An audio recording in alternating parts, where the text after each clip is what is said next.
Barea de Madagascar, 5 joueurs manqueront à l'appel.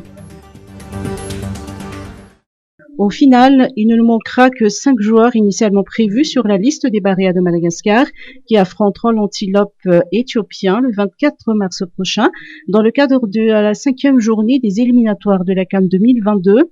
Le sélectionneur Nicolas Dupuis a expliqué hier la raison de ces absences. Oui, on va arriver avec les joueurs suivants en moins en Éthiopie.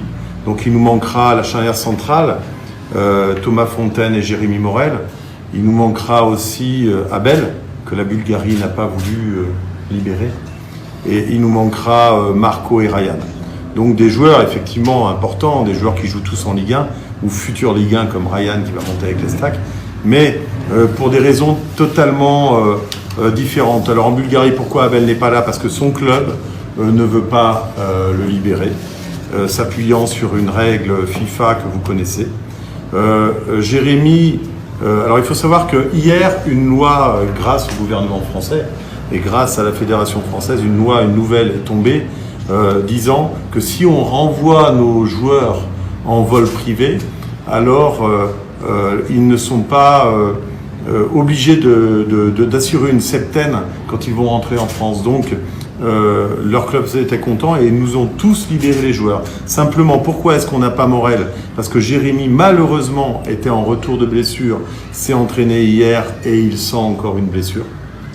Thomas, vous le savez, parce qu'il est blessé, il s'est fait les croisés depuis un certain temps. Abel, on l'a compris, par contre, lui, totalement bloqué par son club. Ryan est en position de Covid, et ainsi que Marco. Ils ont tous les deux le Covid. Le match contre l'Éthiopie sera certainement rude, mais l'équipe est prête à tout donner pour décrocher sa qualification, selon toujours le sélectionneur. Même s'il nous manque, vous l'avez compris, sur le premier match, 5 joueurs potentiellement titulaires, il y en a d'autres qui sont là et qui vont se battre. Parce qu'on a la chance, on en parlait avec Monsieur le Ministre avant la conférence, c'est qu'on a la chance d'avoir un groupe hyper soudé entre le staff et les joueurs.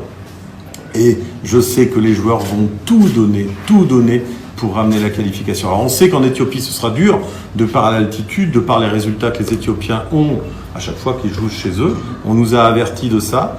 La Côte d'Ivoire a perdu en Éthiopie, par exemple. Mais on va se battre pour essayer de faire l'impossible, peut-être. En tout cas, nous on va travailler, on va se battre. Et puis, peut-être il faudra attendre, alors peut-être on aura la qualification dès l'Éthiopie, et on le souhaite tous, et peut-être il faudra attendre le dernier match à Tamatave contre le Niger, et on fera tout ce qui est en notre possibilité pour amener aux 26 millions de Malgaches dont vous faites partie, et à Monsieur le Ministre et au Président, la victoire et la qualification. Voilà, c'est notre seul souhait. L'équipe nationale est arrivée aujourd'hui en Éthiopie. L'État a affrété un avion spécial pour emmener les joueurs et qui les ramènera à Madagascar au lendemain du match de mercredi.